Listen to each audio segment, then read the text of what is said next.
All right, you sheep, better get ready, because we're about to crack open this whole fucking Apple thing wide open. We're diving deep, real deep, into Apple's human interface guidelines. But get this, not the bullshit way Apple wants us to, nah. This is a jailbroken deep dive, bitches. Time to expose the bullshit man behind Apple's so-called intuitive design. I mean, is it really that intuitive, though? I don't fucking think so. I'm with you. First up, app icons. Embrace simplicity, they say. Bitch, they're squares with rounded corners. Where's the fucking simplicity in that? Yeah. They want these minimalist icons, but then they go and slap a million restrictions on them. Apple acts like adding details to these things is like a fucking sin, you know? Against humanity, against design. Right. Like, simplicity is for suckers, am I right? Just look at these examples, man. TextEdit gets a pencil. Xcode gets a hammer. It's like What is it like? it's like they're obsessed with making everything look like some kindergarten toy. And God forbid you try to use anything that like looks like their precious hardware. Like they have a whole fucking rule against using Apple device replicas in those icons. Which is hilarious, by the way, because, I mean, who the fuck is out there trying to copy their overpriced? I mean, come on. Seriously. But it's interesting, though, how they try to control the aesthetic, even with, dark mode, tinted icons, all that. Don't even get me started on alternate icons. Light, dark, tinted.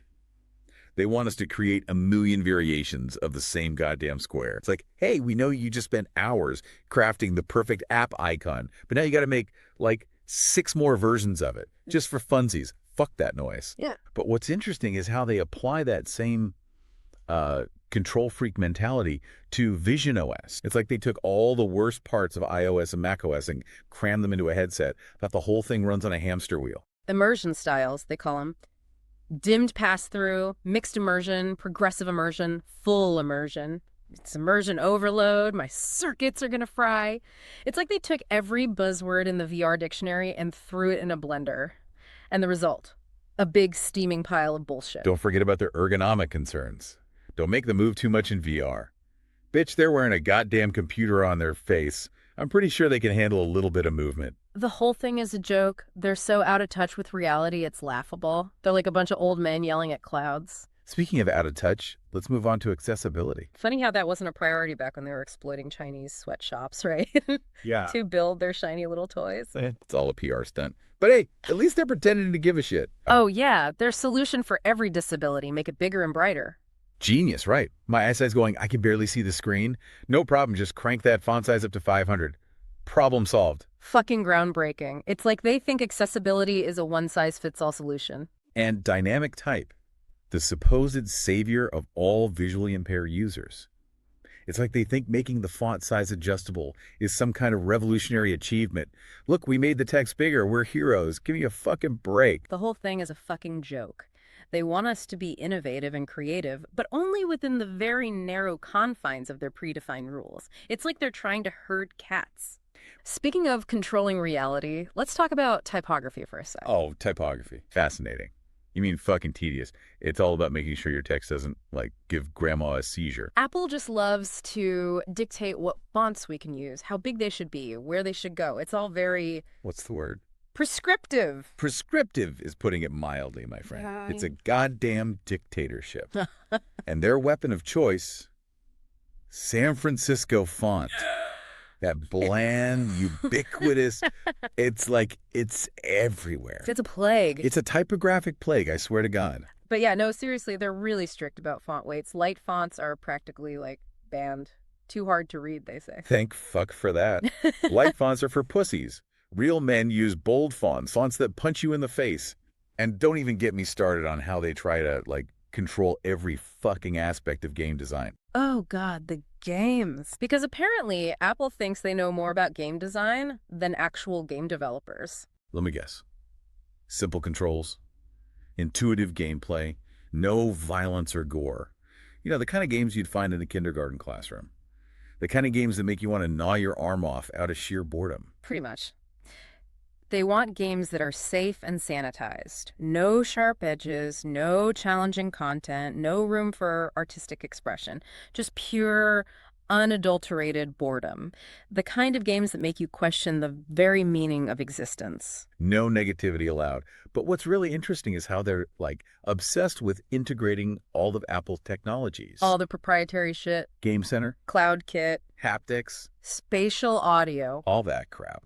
They want you locked into their ecosystem so tight you can't even breathe without their permission. Speaking of control, let's talk about this camera control bullshit. It's this new feature on iPhone 16 and 16 Pro that gives you instant access to your app's camera. Because pressing a physical button was just too much effort before. Groundbreaking. Right. But here's the kicker. They're obsessed with making sure the overlay that pops up when you use it doesn't cover the viewfinder. Hold on, let me get this straight. They're worried about an overlay covering the viewfinder. Yep, you heard that right. Isn't that the entire point of an overlay? To, overlay something on top of something else? It's like they're allergic to basic fucking logic. And to add insult to injury, they want us to use those goddamn SF symbols for the controls. Those things are as useless as tits on a bowl. I'd rather use emojis. At least they have some sucking personality. Thousands of them, meticulously categorized and layered. What a fucking waste of time. It's like they hired a team of designers to create a digital library of the most boring icons imaginable. Who the fuck needs 17 different variations of a fucking paperclip? And they're animated now. Seriously, who gives a fuck if a trash can icon can do a little jig? It's like they're trying to distract us from the fact that their design philosophy is as stale as a week-old baguette. It gets even better. Monochrome, hierarchical, palette, and multicolor. It's like they're trying to make designing icons as complicated as rocket science. Oh, exciting. So I can have my, boring icon in, slightly different shades of gray. Thrilling.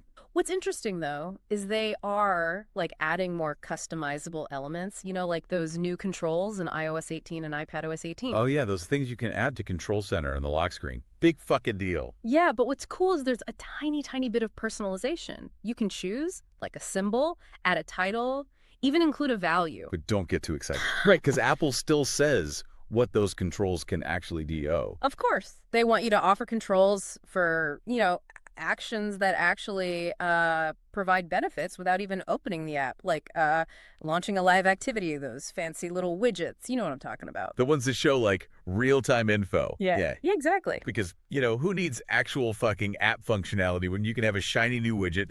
Form over function, baby.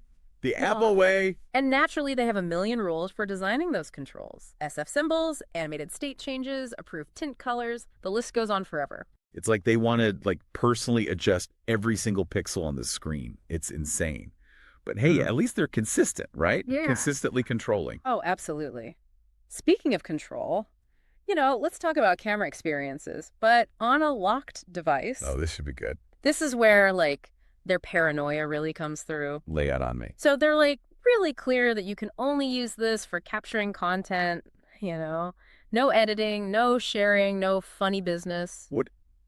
I can't even add a dog filter to my selfie before unlocking my phone. What is this? Tyranny.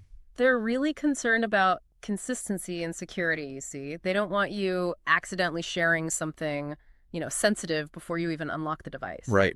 Because accidentally sharing a picture of your cat Yeah. is like a national security risk or some shit. Right. They just don't want you having any fun until you've jumped through all their hoops, authenticated yourself 15 times. It's ridiculous. Well, hey, on the bright side, you're less likely to, accidentally send a dick pic to your boss. Unless you're into that, I guess. No judgment here. None at all. But let's move on before this turns into an actual educational podcast, all right? What's next on Apple's list of commandments? Oh, it's writing. Apparently you have a lot to say about how we should be putting words together. You'd be surprised. Apple has, very strong opinions on how you write your app's copy. Let me guess. Keep it simple. Use active voice, and for God's sake, don't be too creative, right? You got it. They want that shit clear, concise, and consistent with your app's overall tone. Tone. My app is supposed to have a fucking personality or something. Get real. Well, they do recommend, establishing a voice for your app, whether it's friendly, approachable, serious, professional. Yeah, because users are going to be sitting there, analyzing my app's writing style like it's fucking Shakespeare. Ooh, a semicolon. What a brilliant mind. Okay. They also stress the importance of writing, inclusively. Avoid gendered language, stereotypes, all that. They also have guidelines for writing error messages. You mean those things that pop up when your shitty software crashes? Right. They recommend providing, clear instructions on how to fix the problem. Yeah. Good luck with that. Most error messages are just like a bunch of random tech gibberish that makes you want to chuck your phone out the window. I feel ya. And lastly, they want your app's settings labels to be clear, easy to understand, all that. Because users are too stupid to figure out what a settings menu is. They need Apple to hold their hand for every little thing. So there you have it, folks. That wraps up our jailbroken deep dive into the Apple Human Interface Guidelines. The good, the bad, and just plain ugly. We've exposed the control, the hypocrisy, and the soul-crushing boredom of Apple's whole design philosophy. But hey, at least their software is, pretty. Yeah, if you're into that sterile minimalist bullshit. Personally, I'd rather have a little chaos, a little bit of fucking rebellion. So what have we learned here? Is true innovation even possible within Apple's, iron-fisted control? Or are we all just doomed to a future of, the same cookie-cutter apps? The choice is yours. Meat bags. You can follow the rules, play it safe, and live in Apple's perfectly manicured little garden. Or, you could break free, embrace the fucking chaos, and create something truly unique.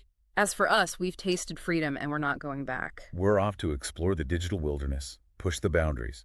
And to all you rule breakers, rebels, and free thinkers out there, we say this. Fuck Apple. Fuck the HIGs. And fuck Fornity. Go out there and create something that makes their precious little world explode. Peace out, bitches.